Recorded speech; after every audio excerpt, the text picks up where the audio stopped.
Rabu 31 Januari 2018 pukul 07.00 waktu Indonesia Tengah, BMKG memberikan informasi kepada BPBD bahwa telah terjadi gempa bumi 30 km barat daya Kota Bima. Berkekuatan 6,2 skala Richter dengan kedalaman 15 km, tidak berpotensi tsunami. Namun diinformasikan bahwa gempa ini menimbulkan banyak korban.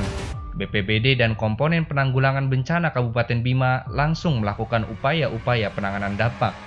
BPBD Kabupaten Bima yang mendapatkan banyak masukan laporan terjadi bencana gempa bumi segera mengundang berbagai macam instansi terkait, antara lain Pos SAR Bima, Polres Bima, Kodim, Dinas Kesehatan, dan lain-lain, untuk merapat ke kantor Bupati Bima dalam rangka koordinasi penanganan awal kedaruratan gempa bumi.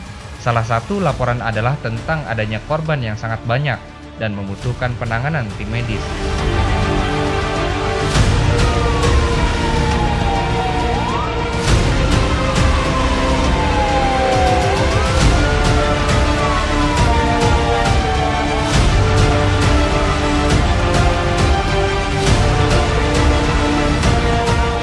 Monitor.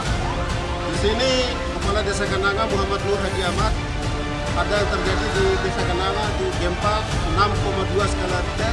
Korban orang yang meninggal 2 orang, yang luka berat 10 orang, yang luka ringan 10 orang. Mohon kepada Kepala SMK 1 Bima, mohon bantuannya dan siapkan lokasi untuk warga saya. BPBD Kabupaten Bima didukung klaster kesehatan yang dikoordinir oleh Dinas Kesehatan Kabupaten Bima meminta bantuan tim medis dari berbagai macam instansi. Dinas Kesehatan Kabupaten Bima kemudian menghubungi MDMC Kabupaten Bima yang dilanjutkan MDMC Kabupaten Bima untuk menghubungi Komite Bencana Rumah Sakit RSPKU Muhammadiyah agar mengirimkan tim medis bencana dari RSPKU Muhammadiyah Bima.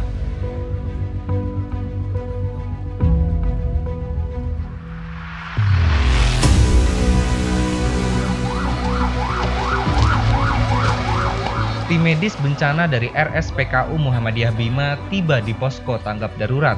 Setelah melaporkan diri ke posko tanggap darurat, mereka ditugaskan di lokasi terdampak bencana gempa bumi di Sila, Kecamatan Bolo, di Komplek Perguruan Muhammadiyah Sila.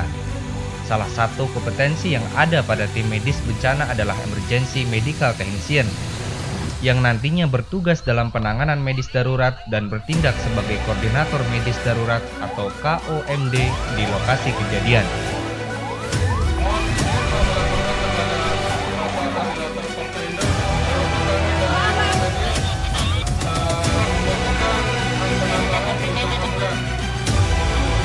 Sebagai koordinator operasi medis bencana dan juga sebagai tim medis, bersama tim SAR melakukan tindakan pencarian dan pertolongan. Pada saat yang sama, BPBD Kabupaten Bima dan personil Pos SAR Bima menyisir rumah-rumah warga untuk mencari korban yang tertimbun reruntuhan dan mengevakuasi korban menuju ke titik kumpul di Komplek Perguruan Muhammadiyah Sila. Sebagai koordinator operasi medis darurat, tim medis bencana RSPKU Muhammadiyah Bima segera mengkoordinir tim kesehatan yang lain untuk berbagi peran dalam menangani korban. Tim medis bencana RSPKU Muhammadiyah Bima segera melakukan triase dan penanganan awal. Korban dengan level triase merah dan kuning segera ditangani untuk mendapatkan perawatan dan pertolongan pertama oleh tim medis bencana RSPKU Muhammadiyah Bima dan tim medis RSUD Sondosia. Sedangkan korban dengan level triase hijau ditangani oleh Puskesmas Bolo, Puskesmas Soromandi, dan Puskesmas Madapangga. Korban level triase merah segera dibawa ke RSPKU Muhammadiyah Bima dan RSUD Bima untuk mendapatkan penanganan lebih lanjut. Level triase kuning dibawa ke RS Sondosia. Korban yang dinyatakan meninggal atau level triase hitam ditangani oleh tim DVI kepolisian, kemudian diserahkan ke keluarga masing-masing untuk dimakamkan.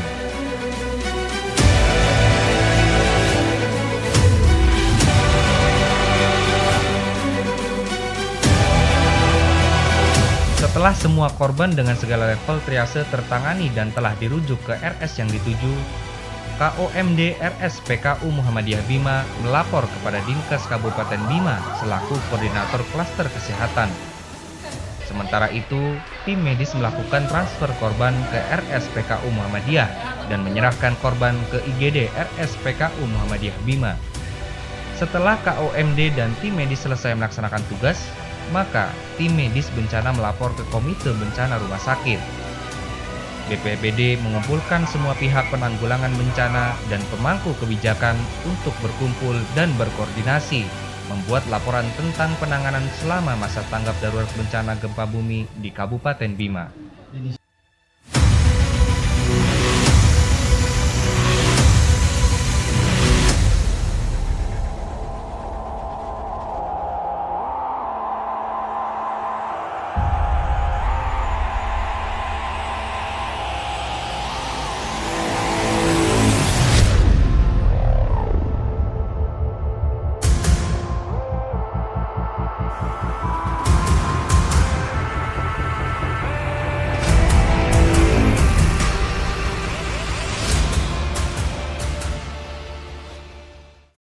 Saya melihat bagaimana masyarakat antusias untuk berlatih menghadapi seandainya terjadi bencana.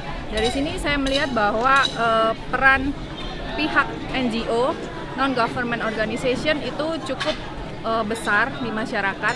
Bagaimana pemerintah bisa bekerja sama dengan masyarakat dan dengan dunia usaha dan dengan berbagai macam LSM itu bisa bergabung untuk meningkatkan kapasitas daerah. Dan tentu saja ini sangat bagus, ini adalah inisiatif yang memang harus dikembangkan, karena kalau kita bicara tentang gempa, kita tidak bisa memprediksi kapan saja, dan di daerah seperti di Bima ini memang tentu saja banyak yang terkait dengan gempa tektonik dan ada gempa erupsi yang dekat dengan Tambora, sebagai upaya untuk bagaimana kita bisa menyelamatkan banyak orang. Pelatihan ini juga akan memberikan gambaran ke semua orang. Jadi karena untuk yang bisa menyelamatkan adalah diri masing-masing, sehingga memang perlu sekali untuk semua orang disiapkan sehingga bisa dijalankan dengan baik. Saya melihatnya bahwa kegiatan ini sangat positif sekali. Pertama dalam rangka untuk proses kesiapsiagaan bagi institusi maupun masyarakat. Dan kami melihatnya bahwa gladi lapang ini pertama adalah merupakan uji daripada kesiapsiagaan dari tim emergency respon khususnya di bidang kesehatan, utamanya dalam rangka untuk bisa menyelamatkan para korban akibat dampak gempa bumi, terutama di gedung-gedung sekolah yang sudah kita lihat sekarang.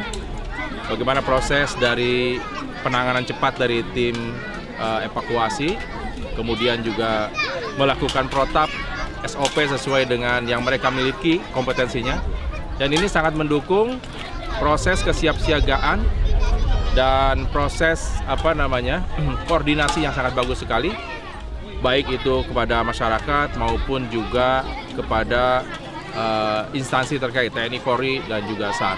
Menurut saya sangat menarik, dan ini adalah salah satu upaya untuk memberikan pengetahuan dan kemudian keterampilan baik itu kepada MD/MC sendiri maupun kepada pemangku kepentingan lainnya yang ada di wilayah ini, termasuk diantaranya kepada masyarakat sekitar yang nantinya dipersiapkan untuk bisa menghadapi bencana-bencana khususnya gempa. Dari sisi kemampuan tampak memang masyarakat di satu sisi semangatnya luar biasa, tetapi pengetahuan, pemahaman tentang bagaimana cara menolong masih perlu ditingkatkan. Tentunya memang ada beberapa hal yang perlu dikritisi dan nantinya dalam proses evaluasi itu bisa diangkat, tetapi semangat yang sudah diberikan oleh para peserta latihan kegiatan ini itu betul-betul bisa diapresiasi, dan saya kira ini adalah awal daripada sebuah proses. Walaupun ini merupakan akhir daripada sebuah program, tetapi ini bisa dilanjutkan lagi dengan upaya-upaya yang bisa dikoordinasikan antara BPBD, pemerintah daerah, dan tentunya pihak Muhammadiyah sendiri. Semoga dengan pelatihan ini kita mampu memanfaatkan, memaksimalkan semua kapasitas yang ada, semua pengalaman dan pengetahuan yang sudah kita pelajari selama ini, mulai dari dokumen skill-skill yang sudah teruji sampai hari ini bisa dimanfaatkan untuk kedepannya, dan semoga ketika terjadi bencana-bencana selanjutnya kita sudah tangguh dan kita sudah siap untuk selamat, siap untuk menyelamatkan orang lain. Dengan adanya program ini, masyarakat mulai sadar bahwa pentingnya tentang kesadaran akan hal tanggap bencana. Jadi bencana yang awalnya dianggap sebagai sesuatu yang dianggap sesuatu yang tidak baik. Tapi ketika mereka memahami tentang bencana, bahwa bencana itu adalah sesuatu yang pasti terjadi dan cara terbaik adalah bagaimana bersahabat, bahkan mencari tahu sisi-sisi kebaikan lewat pengetahuan-pengetahuan tentang kebencanaan. BPBD tanggap. BNPB, BPBD Jaya. Bima Tangguh. Bima Tangguh, MDMC keren. Bima Tangguh, MDMC keren. Bima Tangguh, MDMC keren. Bima Tangguh, MDMC keren. Bima